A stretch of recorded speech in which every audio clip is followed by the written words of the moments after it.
So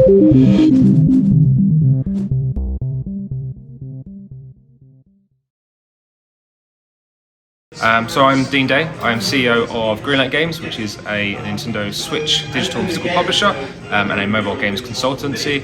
And I'm also CEO of Black Smoke Studios, which is a development studio based in Finland. So previously we've done some big games on Nintendo Switch. For example, we have an IP of Shaun the Sheep.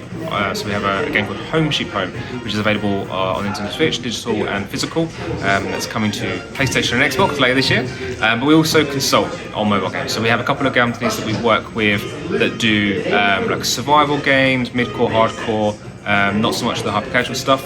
And they have like good users, an issue implementing advertising into the game because they're quite long sessions and they're quite dedicated users to the game itself. And then in Finland with Black Smoke we make PC and console games, more competitive, larger platform, premium titles.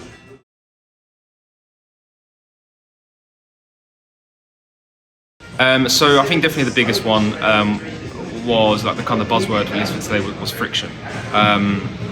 You know, at the end of the day, we are a company, we have staff, we have wages to pay, we have service to pay for, we have to make money from the game, but the game is designed for the player, so it's always the user's experience first. And one of the big things for us, you know, the free-to-play economy and the way advertising has worked over the last 8-10 years has not changed. It's been the same old, you know, people are sick of it. One of the biggest things we discussed today was interstitial ads. People are sick of that format, and we need something else.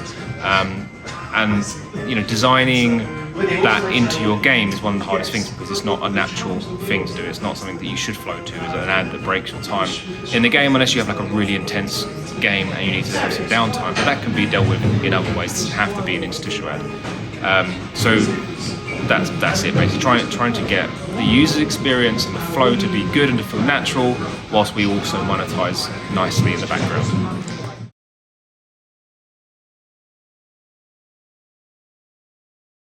With our player base, like there's always people that spend, there's always wows, people that spend on in-app purchases, and that's something we would never take in-app purchases out of the game. So I think that always are our main money makers.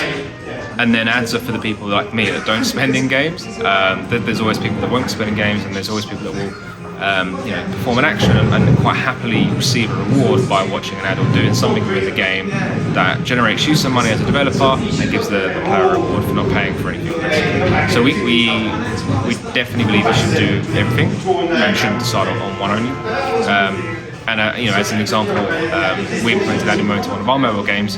It has in-app purchases, and it has banner ads, and it has rewarded ads. And we added AdInMo as a top-up for people that don't want to see those ads, because it can seamlessly integrate into the game. It doesn't interrupt them, and it's just a nice top-up for us on our monthly revenue.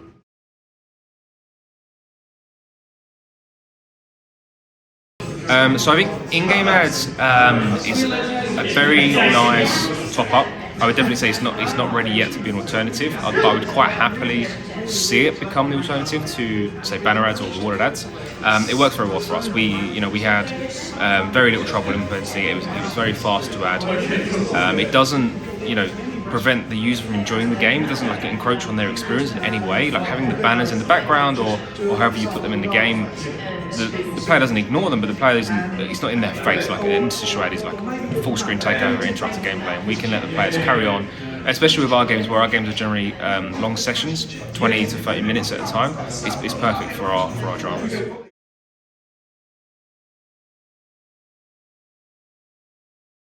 So, as horrible as it sounds, game design should go hand in hand with monetization design and economy design. So the first thing you should think of is oh cool, I want to make this game, it's going to be this theme, this genre, this type of game, this is how I'll make money from it. And it should be there straight from the beginning.